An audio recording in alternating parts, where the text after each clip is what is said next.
नमस्कार शेतकरी मित्रांनो, Z9 मराठीमध्ये पुन्हा एकदा नवीन व्हिडिओमध्ये सर्वांचं स्वागत. मित्रांनो, आजचा आपला विषय कांद्याला कोणत्या पद्धतीचं दुसरं खत आपल्याला देणं गरजेचं आहे, ज्याच्यामुळे मित्रांनो पुढे चालून आपल्याला जबरदस्त साईज किंवा कांद्याची जी फुगवण क्षमता एक जी मान आहे, या संपूर्ण गोष्टी आपल्याला कांद्याला लक्षात घेऊन की दुसरं खत टाकणं गरजेचं असतं. ज्याच्यामध्ये काही शेतकरी पुन्हा एकदा हे खतानंतर किंवा बऱ्याचदा काही ठिकाणी पुन्हा डबल जे खत असतं त्याच्यानंतर पुढं आपल्याला खत टाकलं तरी त्याचा फायदा इतका भेटत नाही, कारण की खत हे 1.5 ते 2 महिन्यापर्यंत त्याला रिझल्ट घेण्यासाठी आपल्याला काही खतांना नक्कीच टाईम द्यावा लागतो. तर याच्यामध्ये महत्त्वाच्या अशा खतांची आपल्याला निवड करायची, ज्याच्यामध्ये पी आणि के घटक आपल्याला जास्त जाणं गरजेचं असतं. कारण की ज्यावेळी आपण पहिल्यांदा माल टाकत असतो किंवा ज्यावेळी पहिल्यांदा जे खत टाकत असतो त्याच्यामध्ये आपण जास्तीत जास्त नायट्रोजनचं प्रमाण देत असतो, जसं 24-24 असो, 12-61 असो, अशा ज्या ग्रेड आहे काही याच्यामध्ये.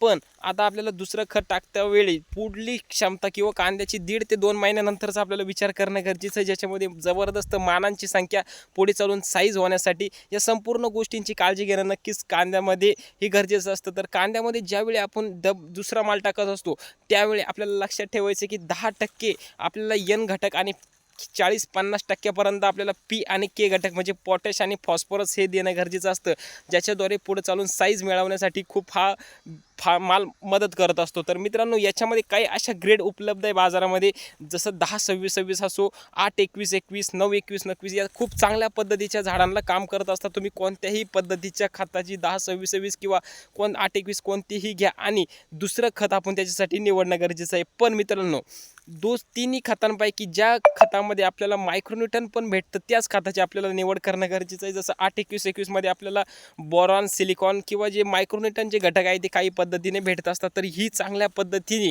9-21-21 पेक्षा चांगल्या पद्धतीने हे काम करणार आहे, किंवा 10-26-26 पेक्षाही 8-21-21 आपल्याला चांगल्या पद्धतीने काम करताना दिसून येणार आहे.